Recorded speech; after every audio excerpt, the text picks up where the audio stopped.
সুতরাং আমরা এখানে দোষারোপের কোনো রাজনীতি দেখছি না। ধন্যবাদ জানাই মাননীয় বিরোধী দল নেতাকে যে আপনি আলাপ আলোচনা করতে চেয়েছেন সরকারি দল বিরোধী দল মিলে, যদি কোনো রকমের সংকট হয় এবং সেই ক্ষেত্রে জাতীয় ভিত্তিতে জাতীয় ইস্যুতে সবসময় আমরা এক থাকব। যেমনভাবে আমরা এক থেকেছি বিগত ফ্যাসিবাদী স্বৈরাচারী বিরোধী যে আন্দোলন, সেই আন্দোলনে যে জাতীয় ঐক্য আমাদের মধ্যে গঠিত হয়েছে, সৃষ্টি হয়েছে, সেই ঐক্যটাকেই শক্তিতে রূপান্তরিত করে আমরা এই নেশনকে এগিয়ে নিয়ে যাব, জাতিকে এগিয়ে নিয়ে যাব। সেখানে আমরা একমত। এই ইস্যুগুলো সাধারণত এইভাবে জাতীয় সংসদে আলোচনা কখনো আগে হয়নি। মাননীয় স্পিকার, আমার অন্তত সংসদীয় রাজনীতি ইতিহাস আমি দেখেছি বিগত দিনে কোনো সেশনে একটা বা দুইটার বেশি মুলতবি প্রস্তাব আলোচনা হয়নি। 68 বিধিতে খুব রেয়ার আলোচনা হয়েছে। কিন্তু আমরা এই জাতীয় সংসদের আলোচনাকে অর্থবহ করতে চাই। এই আলোচনাটাকে শুধুমাত্র আলোচনায় টকড আউট করে দিতে চাই না। এখান থেকে যদি কোনো সলিউশন বেরিয়ে আসে সেটা আমরা গ্রহণ করব এবং মন্ত্রণালয়ের সেটা আমরা এক্সিকিউট করব। মাননীয় প্রধানমন্ত্রীর কাছে আমরা নির্দেশনা চাইব, সেটা আমরা বাস্তবায়ন করব। আজকে মাননীয় প্রধানমন্ত্রীর এখানে আমাকে একটু প্রশংসা করতেই হয়। উনি প্রশংসা পছন্দ করেন না, তারপরেও করতে হয়। তিনি যদি দিক নির্দেশনা না দিতেন, আইন শৃঙ্খলা বাহিনী সহ এবং স্থানীয় পর্যায়ের জেলা পর্যায়ের ডিসি, এসপি এবং যারা পেট্রোলিয়াম সেক্টরে কাজ করে তারা সহ যদি মাঠ পর্যায়ে সবাই তদারকি না করত, তাহলে বড় ধরনের বিশৃঙ্খলা হতে পারত। প্রত্যেকটা পেট্রোল পাম্পে, প্রত্যেকটা ডিপোতে ডেইলি ভিত্তিতে রুটিন করে সেখানে তদারকি করা হয়েছে, সেখানে সমস্ত ডাটা সংরক্ষণ করা হয়েছে এবং সকাল বিকাল সেখানে মনিটরিং করা হয়েছে কোনো রকম অনিয়ম হচ্ছে কিনা।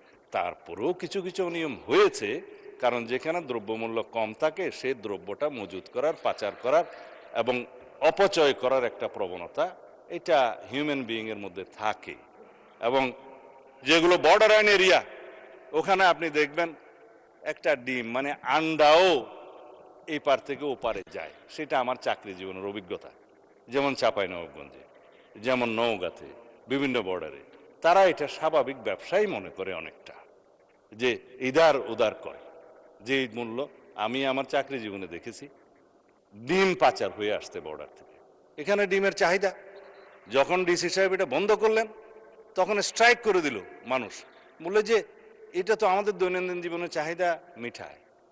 তখন টেকনিক্যালি সেটা অ্যাভয়েড করা গেল। এগুলো আমি ইন্সপায়ার করছি না, এটা স্বাভাবিকভাবে যে দেশের যে বর্ডার এরিয়াতে যা কিছু দ্রব্যমূল্য কম থাকে সেটা পাচার হয়ে যাওয়ার একটা টেন্ডেন্সি থাকে।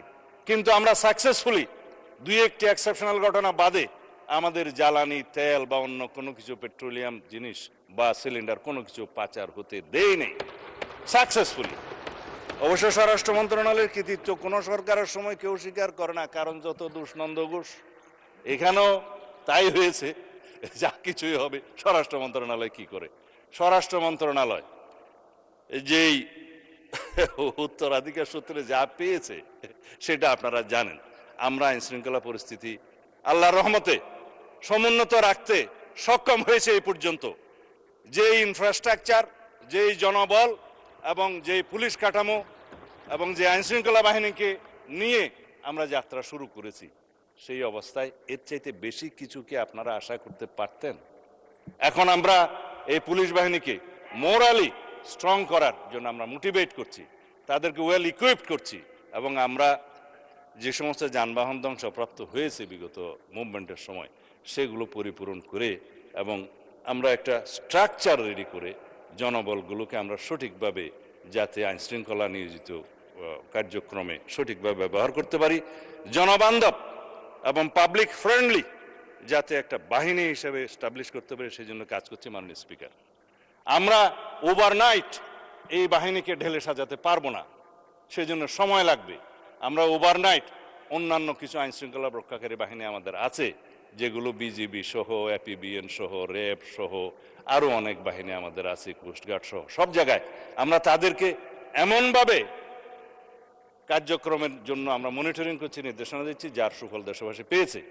আপনারা জানেন নিশ্চয়ই চট্টগ্রামের একটা জায়গা অনেকটা নিয়ন্ত্রণের বাইরে চলে গেছিল, রাষ্ট্রের বাইরে আরেকটা রাষ্ট্র হয়ে গেছিল, সেই সলিমপুর জঙ্গলকে আমরা কিভাবে উদ্ধার করেছি এবং রাষ্ট্রের নিয়ন্ত্রণ নিয়ে এসেছি। যেখানে র্যাবের অফিসাররা দিনের বেলায় যেতে সাহস করতো না, তাদেরকে হত্যা করা হয়েছে, সেই রকম অঞ্চলকেও আমরা আইন শৃঙ্খলা নিয়ন্ত্রণকারী বাহিনীর কাছে নিয়ে এসেছি। সুশৃঙ্খলভাবে আমরা এখন পরিচালিত করছি।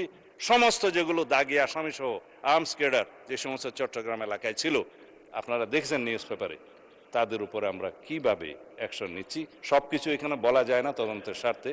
আপনারা দেখবেন ইনশাআল্লাহ সুন্দরবনে যেভাবে আমরা এখন একটা সুপরিকল্পিতভাবে আমরা যে অপারেশন চালাচ্ছি, যে ইয়েতে সমুদ্র অঞ্চলে যেখানে উৎপাত শুরু হয়ে গেছিল, সেখানে আজকে কোনো উৎপাত নাই। তারপরও দুই একটা বিচ্ছিন্ন ঘটনা যে ঘটে না তা নয়। যদি সে সমস্ত বিষয় মাননীয় এমপি সাহেবরা এবং স্থানীয় প্রতিনিধিরা আমাদের নলেজে নিয়ে আসে, অবশ্যই আমরা আপনাদের সাথে আলোচনা। মাননীয় মন্ত্রী, শেষ হয়ে থাকলে শেষ হয়েছে নাকি 2 মিনিট সময় চাচ্ছেন? না, যদি আপনার বক্তব্য ধারাবাহিকতা 2 মিনিটের মধ্যে শেষ করেন তাহলে দয়া করে 2 মিনিটস প্লিজ। জি মাননীয় স্পিকার, আর কি বলবো।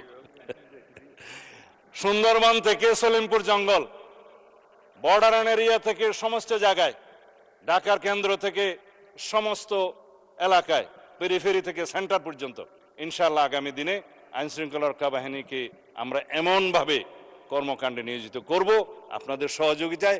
ইনশাআল্লাহ বাংলাদেশে যেটা আমি বলি যে মব কালচার আর থাকবে না, সেটা আমরা অবশ্যই প্রতিষ্ঠা করব।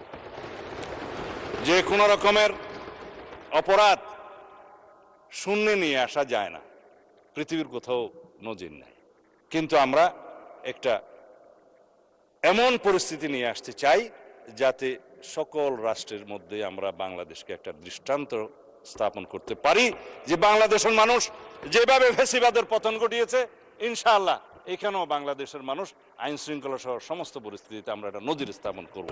আমি আপনার সময় বাঁচিয়ে দিলাম মাননীয় স্পিকার, আপনি তো অর্ধেক মতো আমার থামায় দিলেন, আমি আর কথা বলতে চাই না। আমি আবারও ধন্যবাদ জানাই আজকের এই আলোচনায় সবাই যারা অংশগ্রহণ করবেন তাদেরকে অগ্রিম, এবং যারা অংশগ্রহণ করেছেন তাদেরকে ধন্যবাদ জানাই। আশা করি আমরা এই অ্যাটমসফিয়ারটা বজায় রাখবো।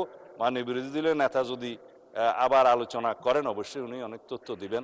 আশা করি অন্তত আপনারা প্রেসে অথবা অন্যান্য জায়গায় যাতে কোনো বক্তব্যে সরকারের এই সমস্ত কর্মকাণ্ড পরিচালনার বিষয়ে নেতিবাচক কোনো ধারণা না পড়ে সেইভাবে দয়া করে বক্তব্য রাখবেন।